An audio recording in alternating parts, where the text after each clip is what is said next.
Assalamualaikum, salam Ramadan yang keempat buat anda semua. Sekali lagi wajah ini bersama dengan anda setelah lama berehat dulu ya. Apa khabar Saleha?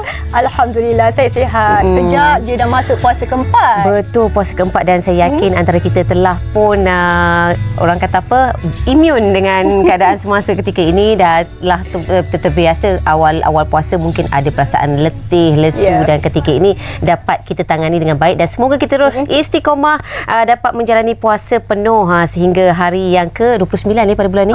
Betul. Orang kata apa, ni awal lagi.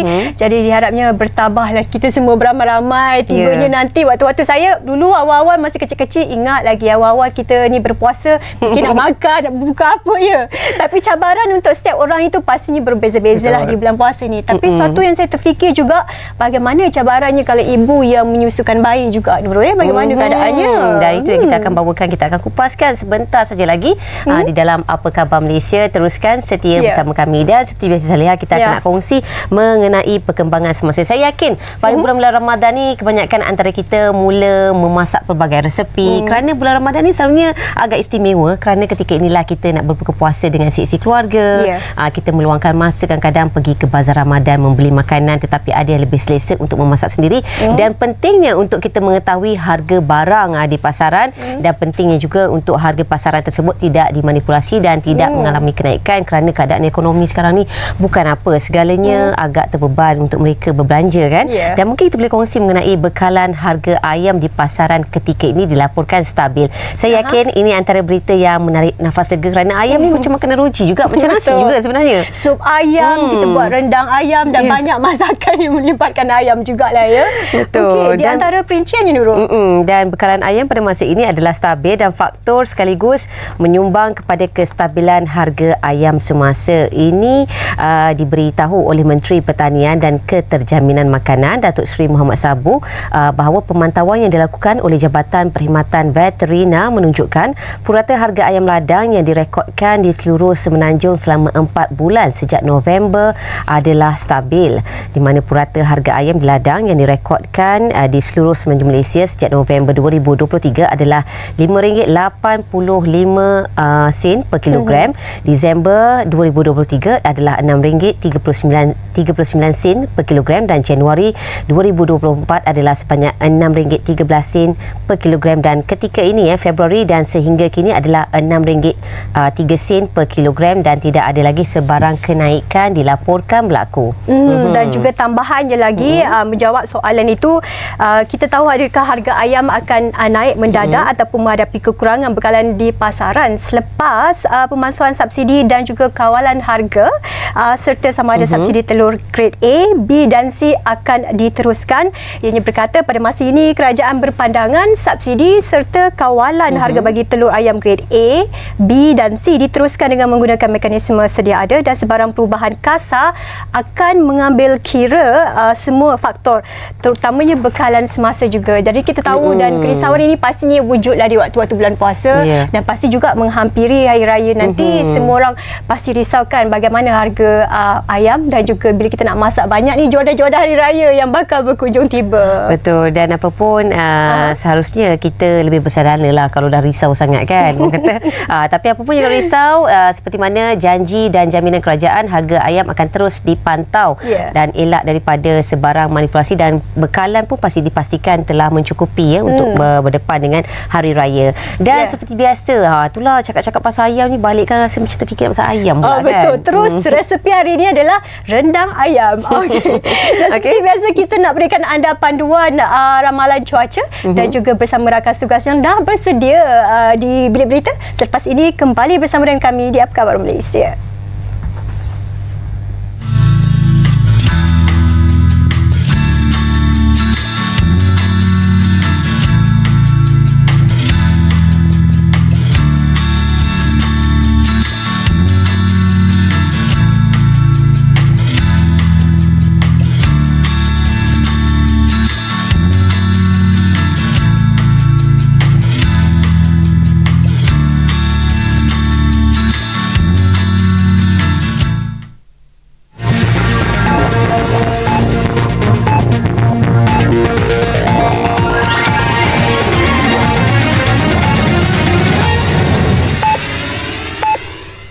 Selamat pagi dari Bilik Berita bersama saya Herlina Pelavi.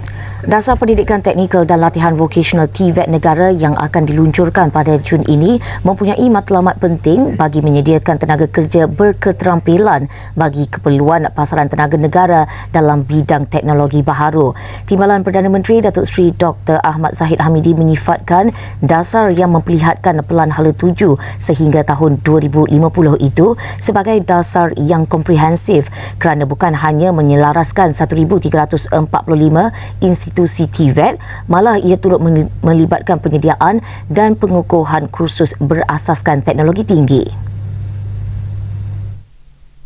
Kita mesti keluar daripada kepompong hanya penyediaan tenaga mahir dalam bidang jahitan, pendandanan rambut. Ya, itu boleh diteruskan, tetapi pasaran tenaga kerja memerlukan tenaga-tenaga mahir di dalam AI, di dalam tenaga solar, di dalam electric vehicle, hydrogen, dan dalam sistem telekomunikasi ialah 5G, dan ada negara yang telah melaksanakan 5.5G. Jadi perkara-perkara baru ini kita harus telah daripada sekarang, di mana penyediaan tenaga ini supaya tidak berlaku mismatch. Beliau yang juga pengerusi jawatan kuasa Majlis TVET Negara berharap dasar itu dapat mengubah persepsi segelintir masyarakat, khususnya ibu bapa yang melihat TVET sebagai pilihan kedua kerana potensi bidang itu besar dengan keboleh pasaran graduannya kini pada tahap 92.7%. Dalam masa sama, beliau sekali lagi menegaskan lulusan TVET harus mempunyai gaji premium berdasarkan kategori latihan diberikan dan faktor itu dilihat akan menggalakkan ibu bapa menyokong minat anak dalam bidang TVET. Selain itu, Datuk Seri Ahmad Zahid mahu lebih ramai masyarakat orang asli terlibat dengan TVET dengan keutamaan diberikan kepada bidang diminati dan bersesuaian dengan mereka sebagai usaha meningkatkan taraf sosioekonomi masyarakat itu menerusi pendidikan. Apa yang kita buat, oleh kerana ada 1,345 institusi TVET ni, kita berikan peluang pada pemohon untuk masuk bidang apa sebagai pilihan pertama, pilihan kedua dan hingga ke pilihan kelima. Jika institusi TVET itu penuh, ya, dia akan secara otomatik pergi ke pilihan kedua, ketiga, keempat dan akhirnya yang kelima. Dan kita akan pastikan mereka ini akan masuk ke mana-mana institusi TVET supaya tidak ada seorang pun yang tercicir. Polis menahan 2 anggota kumpulan geng Venue di Johor Bahru pada 4 Mac lepas yang disyaki terlibat dalam beberapa kes pecah masuk premis perniagaan di Pahang awal bulan ini. Ketua Polis Daerah Kuantan ACP Wan Muhammad Zahari Wan Busu berkata kedua-dua suspek berumur 35 dan 40 tahun itu ditahan sepasukan polis daripada bahagian siasatan jenayah Ibu Pejabat Polis Daerah IPD Kuantan dan Jabatan Siasatan Jenayah Ibu Pejabat Polis Kontijen Johor sekitar 10.30 malam. Pada 2 Mac lepas, polis menerima laporan daripada seorang peniaga menjual tayar yang mengadu 100 tayar lori bernilai RM100,000 miliknya hilang selepas permis perniagaannya dipecah masuk. Dan hasil daripada tangkapan 2 lelaki berkenaan telah membawa kepada tangkapan 1 lelaki tempatan yang berperanan sebagai pembeli barang yang curi di Kulai Johor serta rampasan sejumlah 31 biji tayar motor lori berbagai saiz. Siasatan turut mendapati sebahagian tayar yang dicuri telah dijual dengan harga rendah daripada pasaran dan suspek dipercayai telah menerima pulangan yang dianggarkan RM40,000. Suspek juga terlibat dalam kegiatan jenayah di Pekan, Maran, Jurantut dan Raub melibatkan kes pecah masuk premis perniagaan.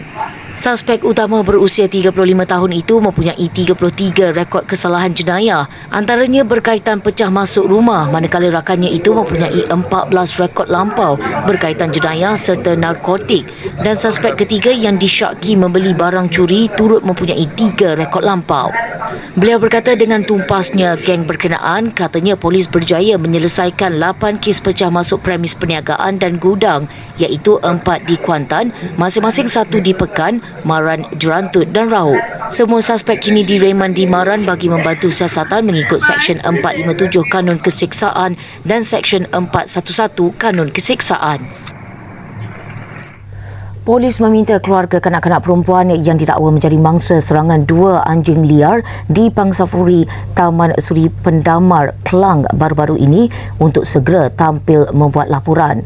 Ketua Polis Daerah Klang Selatan ACP Cha Hong Fong berkata sehingga kini pihaknya masih belum menerima sebarang laporan tentang kejadian itu sekaligus menyukarkan siasatan berhubung kes berkenaan. Hong Fong berkata, usaha untuk mengesan keberadaan mangsa juga sedang giat dijalankan. Sebelum ini, media melaporkan dalam kejadian sekitar 2 petang pada Ahad lalu, mangsa Nur Acha Dawina diserang ketika membuang sampah bersama ibu saudaranya mengakibatkan mangsa cedera parah dengan luka besar di bahagian kepala, telinga, kaki serta tangan hingga terpaksa menerima 15 jahitan. Susulan insiden itu, Hong Fong berkata seorang lelaki tempatan berusia sekitar 50-an yang didakwa pemilik kepada anjing tersebut telah membuat laporan polis menafikan haiwan terbabit miliknya.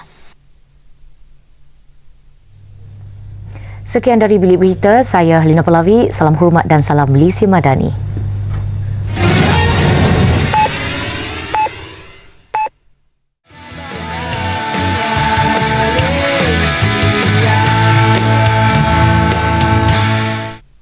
Terima kasih di atas kesetiaan anda dan seperti mana kita tahu hari ini memasuki hari keempat Ramadan dan kebanyakan ibu-ibu menyusu ni pastinya dah mula rasa menormalisasikan keadaan mereka dan mungkin dapat mendapat sedikit banyak ilmu. Adakah waktu penyusuan sepanjang penyusuan di bulan Ramadan ni mengganggu proses penyusuan terhadap anak ke ataupun di manakah silapnya, di mana air kandungan susu tu kurang ke ataupun pelbagai lagi faktor-faktor yang lain yang bermain di fikiran ibu-ibu khasnya yang menyusu. Dan hari ini sebenarnya kita bawakan seorang pakar laktasi iaitu Dr. Hairin Anisa Tajuddin untuk membincangkan mengenai puasa bagi ibu menyusu. Saya kira kan ini satu topik yang begitu menarik sekali, topik yang seharusnya kita ketengahkan yang berlaku di kalangan ibu-ibu. Kerana berapa Saliha, faktor ibu menyusu ni pun berkait rapat dengan emosi juga. Apabila susu tidak keluar dengan secukupnya, tidak mengenyangkan anak, mungkin anak akan lebih cepat meragam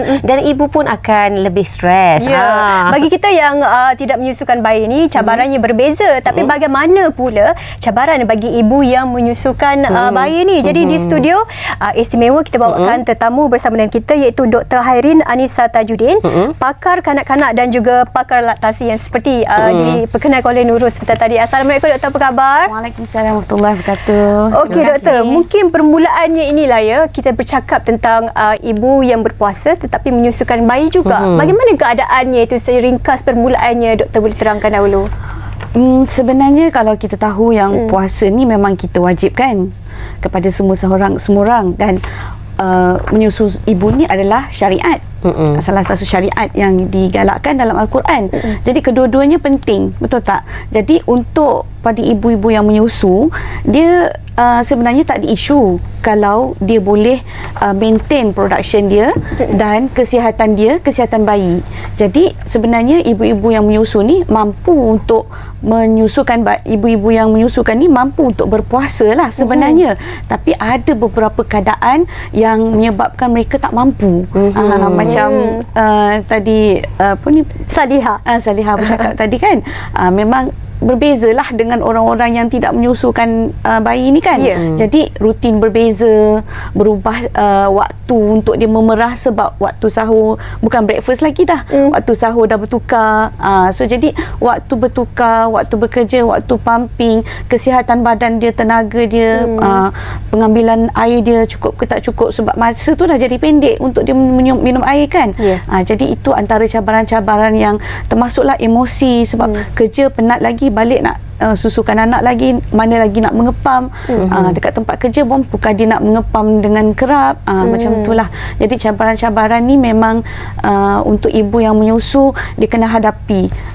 So jadi saya rasa perkara ni kita kena bincang lagi lah. Okey. Jadi bagi pandangan doktor, apakah saranan doktor jika seseorang ibu itu mahu berpuasa dan seharusnya berpuasa itu merupakan satu tanggungjawab yang saya kirakan satu komitmen yang besar juga ya, apabila berkerjaya, menguruskan rumah tangga, nak memberikan susu kepada anak, apatah lagi dalam keadaan berpuasa. Dan bagaimanakah untuk memastikan seseorang ibu itu cukup bertenaga dan seterusnya mampu mengeluarkan jumlah susu ibu yang mencukupi untuk keperluan anaknya? Okey. Sebenarnya bila kita berpuasa, pastilah kan makanan yang kita ambil tu adalah waktu sahur dan waktu iftar, betul tak? Dan apabila kita menyusukan anak, kita sebenarnya menggunakan tenaga berlebihan daripada waktu yang kita tak menyusukan. Sebab produksi susu tu memerlukan tenaga lebih kurang 400 kilokalori, lebih kurang dalam 20 ounce sehari. Tapi kita menyusu, mengepam lagi kan, jadi mungkin lebih daripada tu, sebab 1 ounce lebih kurang 20 kilokalori kita dah gunakan. Jadi maksudnya tenaga yang kita perlukan tu lebih banyak daripada orang yang tidak menyusukan anak, macam kita semua ni lah. So jadi apabila macam tu, dia perlu ambil lebihan tenaga daripada makanan ketika dia sahur, antara waktu dia iftar tu sampai dia sahur. Jadi tapi pemakanan yang dia ambil tu depends pada masing-masing lah kan, betul tak? Jadi tenaga tu adalah daripada pemakanan. Jadi makanan jenis apa yang dia ambil tu mestilah berkalori dan cukup nutrition untuk ibu yang menyusukan. Sebab kalau dia tak cukup kalori dan dia kena ambil lebih pula tu, dalam keadaan biasa pun dia kena ambil lebih, dalam antara iftar dan sahur tu dia pun kena berulang-ulang kali ambil. Jadi ya kan, jadi kalau dia macam skip waktu sahur tu, yang itu yang membuatkan dia mungkin badan dia tak cukup bertenaga. Jadi perkara yang penting, jangan skip sahur. Dan sahur tu mesti dilewatkan. Dan makanan yang kita ambil masa sahur mestilah kita panggil calorie dense food, ataupun calorie dense food. Sebab ada orang yang macam orang yang perut boleh ambil sekaligus banyak kan. Ada macam perut yang kecil, so ambil dia sikit-sikit. Ada orang jenis makan berulang kan. Jadi macam mana agaknya nak kekalkan makanan yang kita ambil tu supaya boleh memberi tenaga sepanjang hari, termasuk nak mengeluarkan susu tu. Doktor, kita nak tahu juga antara makanan yang disarankan yang diambil ketika bersahur untuk ibu menyusu ni apa dia? Okey, biasanya bila kita suggest makanan yang kita panggil calorie dense food tadi tu adalah makanan yang berat atau berat dan juga dia lambat hadam. Lambat hadam. Contohnya? Makanan yang berat, contoh macam kalau kita makan nasi putih, sama tak dengan nasi lemak? Kalori mesti nasi lemak lebih tinggi daripada kalau kita makan sandwich biasa, compare dengan kita letak cheese, kita letak telur, kita letak segala bahan protein dekat dalam tu, maksudnya lengkap lah. So jadi dalam tu, dan kita galakkan untuk ambil wholesome food. So maksudnya wholesome ni macam granola, oat, untuk at last of kita punya makan tu kan, yang kita sahur tu, kita ambil last kali tu, kita cubalah ambil jenis-jenis yang fiber tinggi supaya kita kekal kenyang lama sikit. Sebab benda tu dia lambat hadam. So bila lambat hadam, lambat cerna, dia kekal lama dalam perut. Jadi kita kenyang lebih lama. So tapi at the same time, high calorie dense food ni, contohnya macam kita tambahkan keju, tambahkan olive oil. Kalau buah, instead of buah yang biasa-biasa tu, biasanya buah macam betik apa semua kan, tapi yang lebih tinggi kalori mesti avocado. Yang jenis macam tu lah.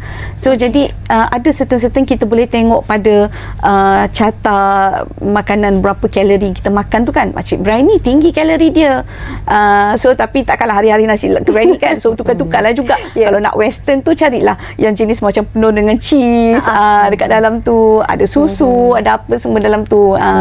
Jadi mungkin cuba makanan yang berserat tinggi supaya lebih bekalkan tenaga kepada ibu yang menyusukan bayi terutamanya.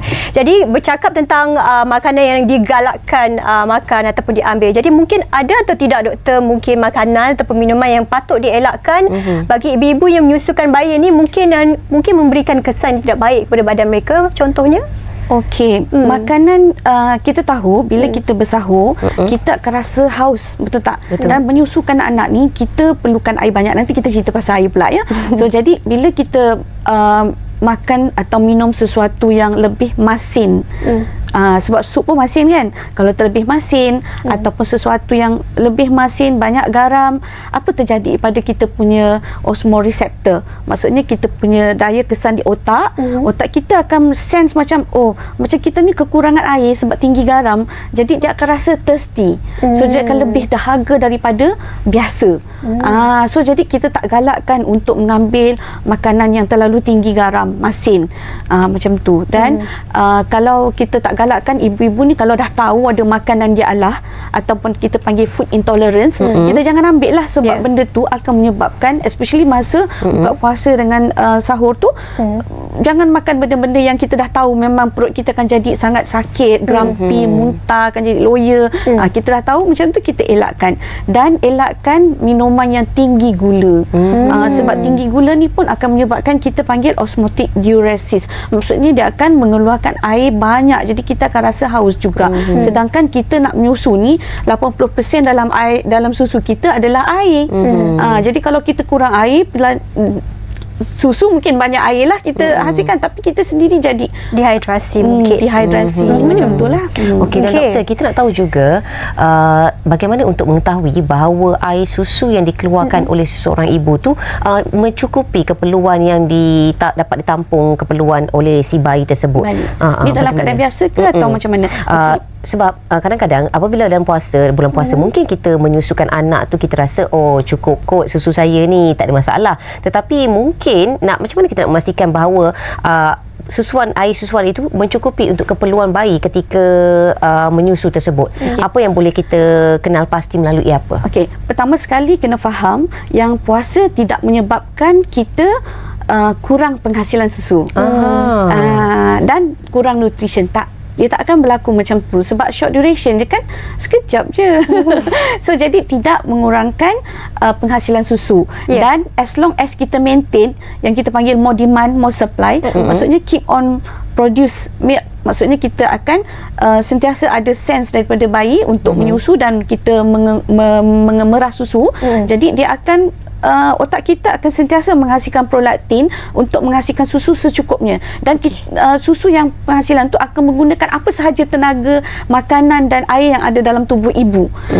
Jadi masalah sebenarnya tidak berlaku kepada bayi yang kurang susu, akan menjadi kurang susu. Tapi sekiranya ibu sendiri dah sampai tahap ibu sendiri kurang minum air, dan mungkin terjadi pada bayi yang mungkin mengalami masalah seperti cirit berin, itu mungkin dia akan mengalami masalah dehidrasi lah, macam kita cakap tadi. Tapi macam mana kita nak pastikan anak kita ni sebenarnya menyusu cukup ke tak cukup susu tu? Kita melihat kepada bayi punya behavior ataupun kita panggil apa yang ditunjukkan pada kita lah. Contoh macam kurang kencing, ataupun kurang naik berat badan, ataupun bayi tu menangis dah tak keluar air mata, itu dehidrasi dah tu. So jadi kita tahu yang dia memang tak cukup, kulit kering, jadi baby pun dah weak, nangis, itu memang baby nampak macam dehidrasi. So kita memang cepat-cepatlah ibu tolonglah ambil rukhsah tu. Rukhsah tu maksudnya keringanan, bukalah puasa, minumlah air sebanyak-banyak yang mungkin kan. Tapi kalau baby nak tahu dia cukup susu ke tidak, dia akan berhenti sendiri masa menyusu badan tu. Menarik bercakap tentang rukhsah tadi, doktor ya. Mungkin apa lagi gejala-gejala yang bagi ibu yang menyusukan bayi ini yang dibenarkan untuk mengambil rukhsah ataupun kelonggaran yang diberikan itu pada bulan puasa? Rukhsah ni seperti mana dalam hadis Nabi lah, sesungguhnya Allah meringankan kewajipan berpuasa tu kepada orang yang bermusafir dengan setengah solat, separuh solat, dan juga kepada wanita yang hamil dan yang menyusukan. Jadi maksudnya memang dah ada dah pensyariatan ke situ daripada Rasulullah SAW untuk mengambil keringanan untuk tak berpuasa ni. Jadi itulah kita panggil rukhsah tu. So jadi apa dari segi klinikal kita panggil gejala kan, simptom yang ibu perlu tengok. Ada dua keadaan. Satu, kita lihat pada ibu, kedua kita lihat kepada bayi. So kita tengok apakah kemudaratan atau bayi ibu tu sendiri ada masalah penyakit tak? Contoh ibu ada masalah diabetes. Kalau diabetes dia senang hypo kan? So kadang waktu hypo, so dia ada simptom-simptom hypoglycemic ataupun hypotensif, kurang blood pressure dia kurang. So jadi dia akan jadi pitam. Ibu tu akan rasa macam penat, loya. Atau ada orang yang gastrik tak kat sini? Tak ada. Kalau ada gastrik tak saya ada. tu. So, gastrik pun salah satu daripada penyakit juga. So jadi dia nak muntah, dia kerap rasa nak pitam. Nak pitam. Ya, nak pitam. Lepas tu jantung dia rasa berdebar laju. Lepas tu dia memang penat lah. Penat daripada hari yang biasa tu. Kita tahu kalau dia penat tu dia akan jadi kuranglah dia tenaga untuk menghasilkan susu juga. Menyusukan anak. Dan gejala pada bayi yang macam saya cakap tadilah, kita tengok baby tu kurang penghasilan urin dia, berat tak naik. Macam baru-baru ni 2-3 hari lepas dalam klinik saya cakap terus terang dengan ibu ni, saya tengok kulit urin mulut dia dah kering, lidah dia dah kering. Dia baru 2 bulan anak dia. Jadi dia berpuasa. Saya cakap dengan dia, ambillah rusah puan, saya sarankan, sebab anak dia berat tak naik. Itu benda yang paling penting sekali. Berat anak tak naik. Selepas 3 bulan dia naik cuma 2 bulan dia naik cuma 700 gram, memang tak cukup. Saya kata memang dia tak dibenarkan untuk puasa. Saya kata sebab ini memudaratkan bayi dan memudaratkan dia juga. Sebab dia pun dah jadi stres, emosional kan. Itu antara kesan yang tidak sihat lah untuk ibu dan juga bayi sekiranya berterusan. Dan doktor, kita nak tahu juga daripada kesan emosi, sekiranya adakah ianya mempengaruhi seseorang ibu tu untuk pengeluaran susu yang berkualiti sekiranya tekanan emosi berlangsung, apatah lagi untuk memastikan bayi tersebut mendapat keperluan susu yang mencukupi. Tetapi tak apa doktor, kita simpan dulu soalan ni, kita jawab selepas ini. Kita akan berhenti rehat seketika dan terus dia okey. Dan bagaimana doktor? Mungkin kita boleh teruskan lagi dengan kita punya perbualan. Boleh, tak ada masalah. Dan okey. Oh, nampaknya kita akan berhenti rehat seketika dan akan kembali selepas ini. Jangan ke mana?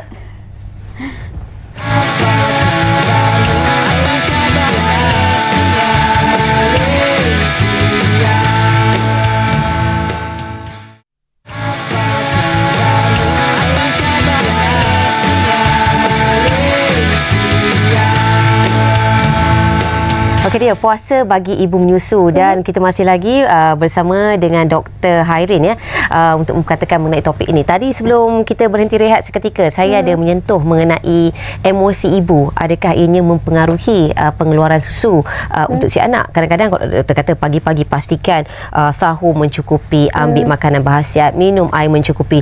Dah lakukan dah semua tu doktor. Tetapi tiba-tiba waktu tengah hari ke petang tu tetap ada penurunan kadar pengeluaran susu dan ia sedikit sebanyak memberikan tekanan kepada ibu. Bagaimana pandangan doktor mengenainya? Okey, sebenarnya memang perkara emosi ni memang akan berlaku kepada kebanyakan ibu yang menyusu. Cukup ke tak cukup? Cukup ke tak cukup? Itu lagi-lagi bila berpuasa rutin berubah. Dan kita tengok pada anak juga, anak tu dah menyusu badan sepenuhnya ataupun dia dah makan. So jadi dua keadaan ni berbeza, sebab bila anak dah makan, dia punya emosi dah lain, sebab dia kata tak apa, tak cukup susu pun makan, baby dah makan kan. Ataupun kalau ibu yang menyusu anak yang masih eksklusif breastfeeding, memang tak ambil selain daripada susu ibu, yang tu dia jadi problem 6 bulan yang pertama tu. Betul tak? Itu yang nak mengekalkan production tu dan menyebabkan ibu rasa stres. Stres ni banyak sangat berlaku di kalangan ibu, lagi-lagi ibu yang bekerja, betul tak? Kita semua bekerja dah pernah mengalami masalah stres ni. Dan stres menyebabkan emosi kita mengganggu kita punya sistem endokrin. Juga sistem kita punya di otak kita menghasilkan hormon-hormon stres. Dan hormon-hormon stres ni akan menyebabkan dia akan menghalang efek prolaktin ni kepada breast, dan dia akan menurunkan susu. Sebab tu ibu-ibu yang stres ni, tolonglah di luar sana ayah, suami perlu bantu perlu sama-sama bekerjasama untuk membantu ibu-ibu ni, sebab kalau tak ada sokongan daripada suami, stres dia melambung tinggi. Dan benda ni memang akan efek kepada penghasilan susu. Daripada susunya okey, tapi sebab dia stres, dia jadi susu dia makin kurang pula. Betul. Jadi saya tertarik sebenarnya bantuan daripada pihak suami dan juga ayah kepada si anak itu. Apakah bantuan ataupun support yang boleh diberikan oleh para suami untuk dapat mengurangkan tekanan isterinya, khasnya untuk mental isterinya? Contohnya ketika berubah timing waktu kita menyediakan makanan, betul tak? Waktu sahur. Padahal waktu tu anak kita tengah orang Johor kata mengempeng. Ataupun dia memang waktu tu dia tengah menyusu, tapi waktu lah kita nak menyediakan makanan, budak tu mengamuk, meraung apa semua kan. Siapa yang perlu handle sama ada ayah handle makanan tu untuk keluarga ataupun ayah handle baby. Jadi mengurangkan itu, kita kata bekerjasama. So jadi tidaklah nanti mungkin boleh ayah mungkin waktu ketika tu bagi susu yang perahan ke, sementara ibu prepare. Jadi tak adalah mak tu rasa stres dengan anak meraung kan. Lepas tu ataupun bekerjasamalah, kita prepare makanan. Lepas tu kalau macam tak payahlah nak suruh isteri tu memaksa masak je kan. Kat luar tu banyak Razak Ramadan kan, beli je lah, macam tu contoh dia lah. So jadi kita jangan memberi ibu rasa terseksa dengan keadaan begitu. So jadi itu saya kira penjelasan yang cukup bermanfaat dan boleh jadikan panduan buat ibu yang menyusukan bayi ataupun yang belum lagi ada pengalaman. Ini dijadikan panduan juga buat anda semua yang menonton kami di Apa Khabar Malaysia. Jadi kita nak ucapkan terima kasih kepada Dr. Hairin Anisa Tajuddin, pakar kanak-kanak dan juga pakar laktasi. Dan yang pentingnya Nurul tu penjagaan emosi juga ya sewaktu menyusukan bayi. Suami Dan sokongan suami buat kerja rumah sama-sama. Okey, dan kita mengucapkan selamat berpuasa dan selamat menyusu dengan jayanya kepada ibu-ibu yang menyusu di luar sana dan sebanyak mendapat tips yang terbaik pada hari ini untuk meneruskan perjuangan sebagai seorang ibu yang menyusu. Okey. Dan anda jangan ke mana, kita nak berehat sebentar, kembali selepas ini. Okey.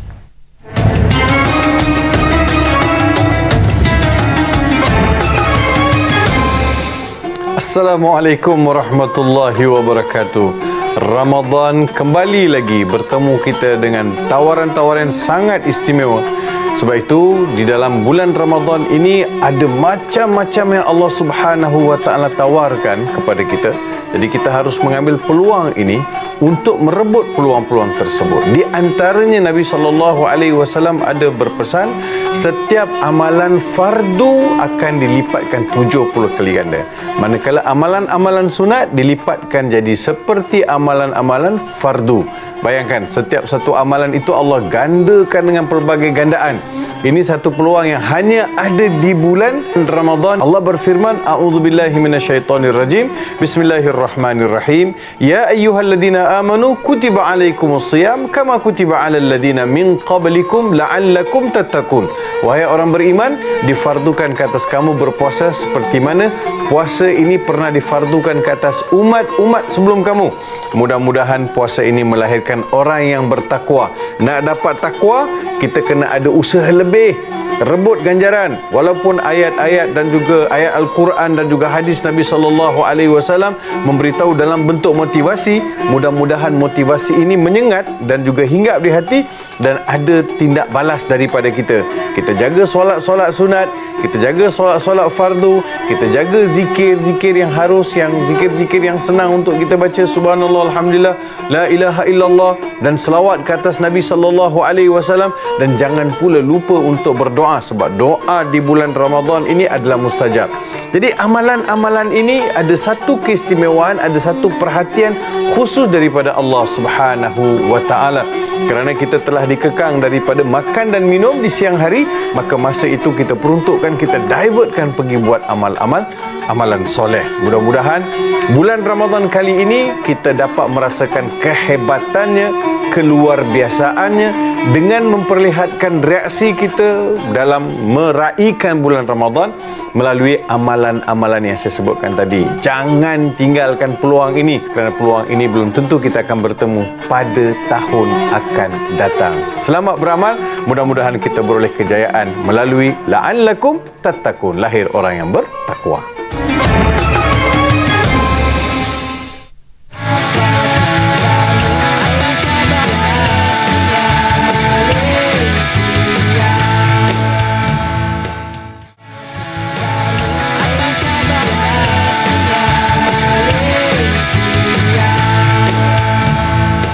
terima kasih terus setia bersama dengan kami di Apa Khabar Malaysia. Dan untuk slot kali ini Nurul, kita nak berbicara berkenaan tentang baru-baru ini Jabatan Penerangan Malaysia telah meluncurkan Kod Etika Wartawan Malaysia pada 20 Februari dan disempurnakan oleh YB Menteri Komunikasi kita sendiri. Dan hari ini satu perkara yang bukan asing lagi, kita nak bercakap tentang Kod Etika Wartawan dan juga kad perakuan media ini. Apakah perinciannya? Dan di studio bersama dengan kita tetamu istimewa iaitu Datuk E. Siva Balan, Pengarah Bahagian Media dan Komunikasi Korporat Jabatan Penerangan Malaysia. Selamat pagi, selamat datang Datuk. Selamat pagi Salihah, selamat pagi Nurul. Apa khabar pagi ni? Khabar baik. Sihat Datuk ya? Okey. Datuk, kita bercakap mengenai Kod Etika Wartawan Malaysia dan sebelum kita membincangkan pastinya mengenai Kod Etika Wartawan Malaysia, mungkin Datuk boleh kongsikan sedikit maklumat mengenai Kad Perakuan Media KPM Japin dan bilakah ianya diperkenalkan dan apakah peranan KPM dalam aktiviti kewartawanan di Malaysia? Baik Nurul, Salihah. Terima kasih kerana jemput Jabatan Penerangan lah. Kita ni satu keluarga kan, satu bumbung, satu kementerian. Jadi kedua-dua iaitu Kad Perakuan Media dengan Kod Etika Wartawan Malaysia ni saling hubung kait ya.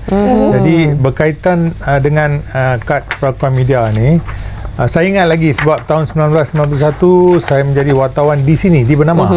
Sebelum saya berhijrah ke Jabatan Penerangan. Jadi pertengahan tahun 90-an, dalam 95-96 Jabatan Penerangan telah memperkenalkan kad perakuan media ni. Jadi saya antara wartawan bertuah yang menerima kad perakuan media ni. Jadi untuk makluman para penonton, Nurul dengan Salihah, kad perakuan media ni setakat ni kita dah bagi lebih hampir 11,000 kad perakuan media. 11,000. Dan daripada 11,000 ni kita ada 4 kategori ya. Kita ada media tempatan, media antarabangsa, media dalam talian dan media rasmi kerajaan. Jadi kita ada 4 warna juga. Yang untuk media rasmi kerajaan tu warna hijau. Saya rasa Nurul dengan Salihah pun wartawan ada buat pelaporan di lapangan. Tak ada. Kalau buat di lapangan kami akan bagi kad perakuan media ya. Mungkin masa depan Datuk. Betul. Dan hijau untuk media rasmi dan warna biru untuk media tempatan, warna kelabu untuk media dalam talian dan warna merah untuk media antarabangsa. Jadi setiap kad ini memberi akses kepada wartawan-wartawan ini untuk membuat pelaporan. Tapi Nurul, Salihah kena faham ya, kad ini diberi bukan sebagai satu lesen untuk mereka pergi buat pelaporan. Dia bukan kita iktiraf mereka sebagai wartawan. Dia cuma memberi akses kepada tempat-tempat tertentu ya. Misal kata ya, kad ni akan diguna pakai ataupun digunakan oleh pihak yang membuat sidang akhbar. Misal kata di Istana Negara ataupun di Parlimen. Jadi terpulang kepada pihak yang membuat sidang media ataupun yang memanggil wartawan untuk buat liputan tu, terpulang pada mereka sama ada mereka kata keperluan kad perakuan media tu mesti ada ataupun tidak. Ya. Tidak diwajibkan kepada mereka untuk meminta setiap wartawan yang hadir untuk buat pelaporan tu untuk menunjukkan kad perakuan media. Bukan, tidak.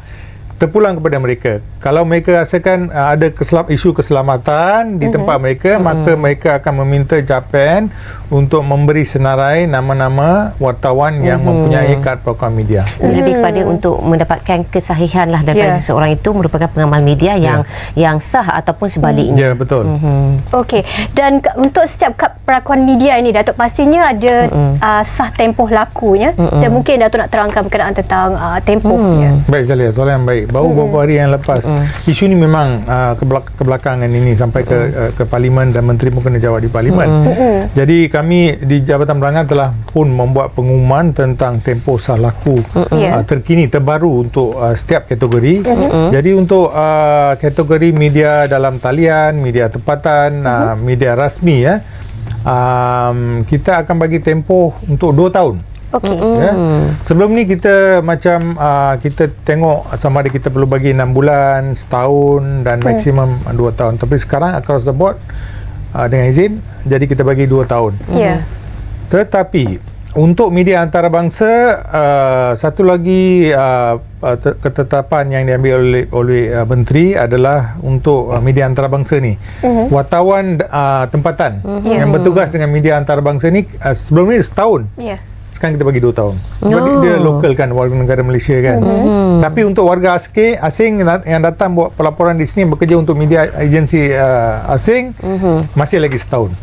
Dan satu lagi yang perlu diketahui oleh wartawan yang bertugas dalam media dalam talian.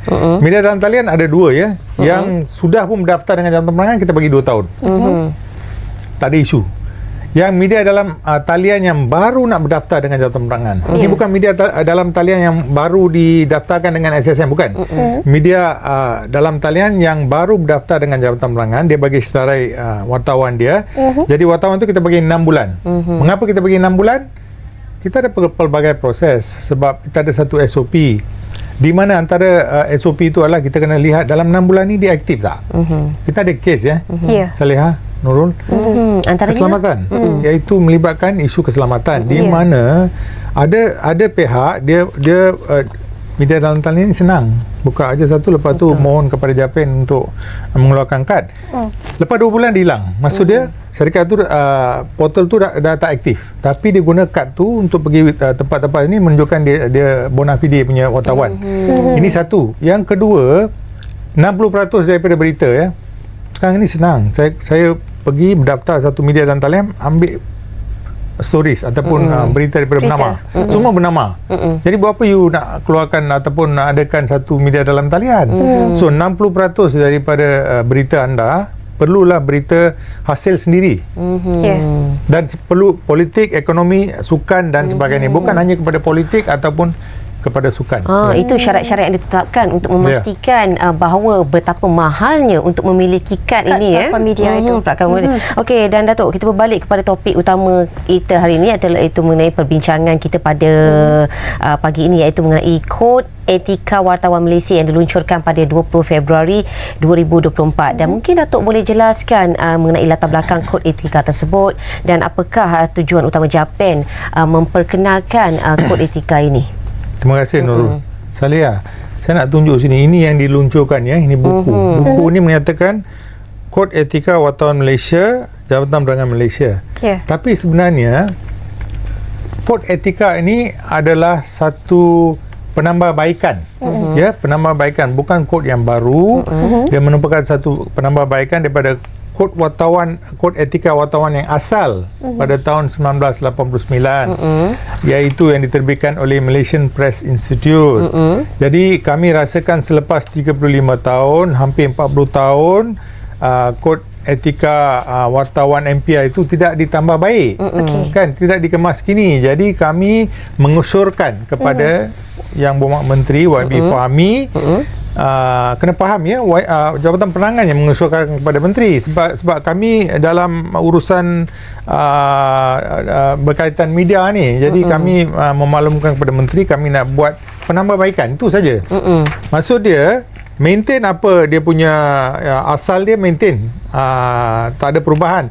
Cuma ada sedikit perubahan di sana di sini, sebab kalau Nurul dengan Saleha tengok dalam kod etika wartawan MPR itu ada perkataan komunisme. Sekarang mana ada orang cakap pasal komunisme. Jadi kita ubah semua tu dan kita meluncurkan kod etika wartawan ni pada 20 hari bulan. Dan ya, betul, selepas tu ada yang salah anggap, mempunyai mungkin tidak memahami tujuan kita meluncurkan kod etika ni. Jadi saya kira penerangan seperti ini begitu pentinglah juga untuk menerangkan kenapa diwujudkan dan diluncurkan kod etika wartawan yang terbaru baru-baru ini. Jadi mungkin dalam usaha yang penghasilan komprehensif lah kod etika wartawan ini, kita tahu dia pastinya melibatkan beberapa pihak untuk menghasilkan sesuatu yang cukup teliti. Jadi mungkin Dato' nak berkongsi tentang pihak-pihak yang terlibat dalam penghasilan kod etika wartawan betul, kali ini. Terima kasih Saleha. Nurul, jadi memang penting saya perlu nyatakan di sinilah. Ada yang beranggapan bahawa sepatutnya ada self-regulation di kalangan industri kewartawanan. Betul. Jadi kami pun menjemput selain daripada Jabatan Penyiaran bernama Pejabat Perdana Menteri, Finas, dan sebagainya. Kami juga jemput wakil-wakil daripada persatuan-persatuan wartawan. Kami adakan 2 sesi libat urus. Dan draft pertama ni dibuat oleh pencarah-pencarah daripada Fakulti Komunikasi USM. Itu draft pertama. Draft kedua juga oleh pencarah daripada Fakulti Komunikasi daripada UKM. Jadi ada USM, ada UKM. Selepas tu ialah kami pun ada minta nasihat daripada Dewan Bahasa dan Pustaka. Tapi yang penting Saleha, Nurul, yang penting kita lihat di sini wakil-wakil daripada Jawatankuasa Protem Majlis Media Malaysia yang bakal diwujudkan tak lama lagi lah. Kedua, Presiden National Union of Journalists Malaysia sendiri kami jemput dan hadir. Kami ucap terima kasih kepada beliau. Dan of course daripada majlis MPI, Malaysian Press Institute, Ketua Eksekutif sendiri hadir dan telah memberi kebenaran kepada kami Jabatan Penerangan untuk membuat penambahbaikan. Jadi semua ini mengikuti dengan tata kelola. Dan saya rasa mana-mana pihak yang berkata bahawa pihak stakeholders industri kewartawanan tidak dijemput, tidak diajak bincang ini tidak benar sama sekali.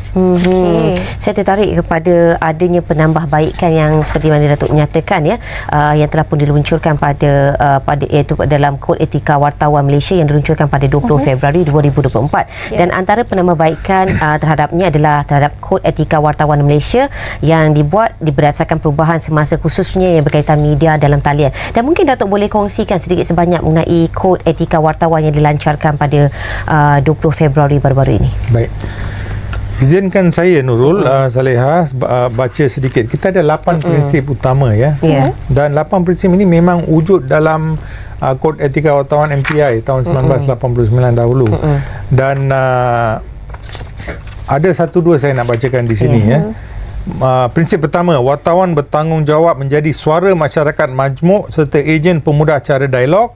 Kedua, wartawan hendaklah telus dan berintegriti ketika menjalankan tugas. Ini 8 prinsip, tapi saya nak bagi tahu di sini Nurul, Saleha, walaupun kita ada prinsip-prinsip ini, dia tidak mengekang, menyekat, menghalang wartawan daripada menjalankan tugas mereka. Apa yang mereka buat selama ini mereka boleh teruskan. Sebab ada bukan saja kod etika ini yang mengawal ataupun susahlah kita nak sebut perkataan mengawal, kawal selia itu memang tak ada dalam kamus jabatan penerangan, dalam istilah jabatan penerangan.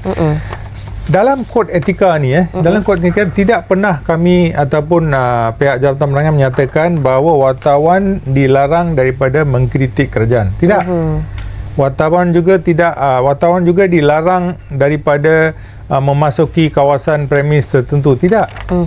Dia sebagai garis panduan sahaja dan bukan garis panduan untuk wartawan. Dia sebenarnya garis panduan dalaman kepada Jabatan Penerangan sebab kita keluarkan kad pelakon media. So bila kita keluarkan kad pelakon media, kita juga ada hak untuk menarik balik kad pelakon media.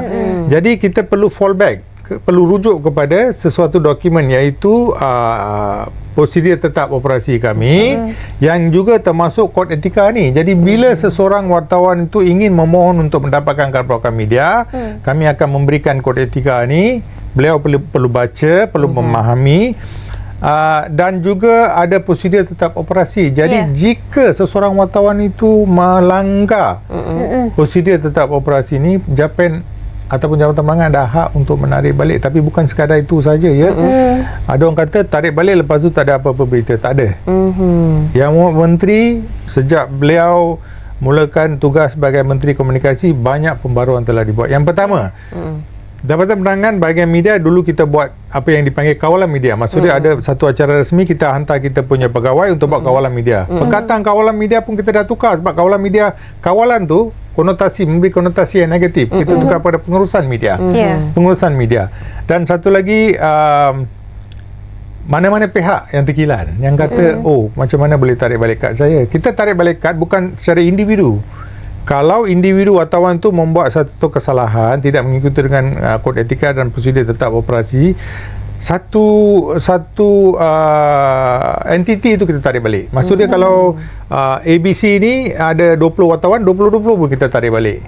Tetapi ada avenue, ada peluang untuk dia buat rayuan. Kita ada satu jawatankuasa rayuan yang bakal ditubuhkan, yang akan dipenguruskan oleh KSU sendiri, KSU. Jadi ada ruang untuk mereka datang dan merayu, sama ada mereka mungkin akan membuat satu permohonan maaf atau sebagainya. Lepas tu kita bincang. Kita boleh bincang. Bukan kata tak boleh bincang. Jadi satu penghasilan yang begitu teliti berkenaan tentang kad perakuan media dan juga kod etika wartawan ini pastinya memberi manfaat dan juga informasi buat semua ya Datuk Siva Balan. Kita ucapkan terima kasih sekali lagi kepada Datuk Siva Balan, Pengarah Bahagian Media dan Komunikasi Korporat Jabatan Penerangan Malaysia. Sebenarnya pernah menjadi keluarga bernama kita juga dulu. Terima kasih sekali lagi atas penerangan yang begitu orang kata apa, mendalam sekali. Dan sampai di sini saja Apa Khabar Malaysia bersiaran pada hari ini. Assalamualaikum warahmatullahi wabarakatuh dan sehingga berjumpa lagi. Bye.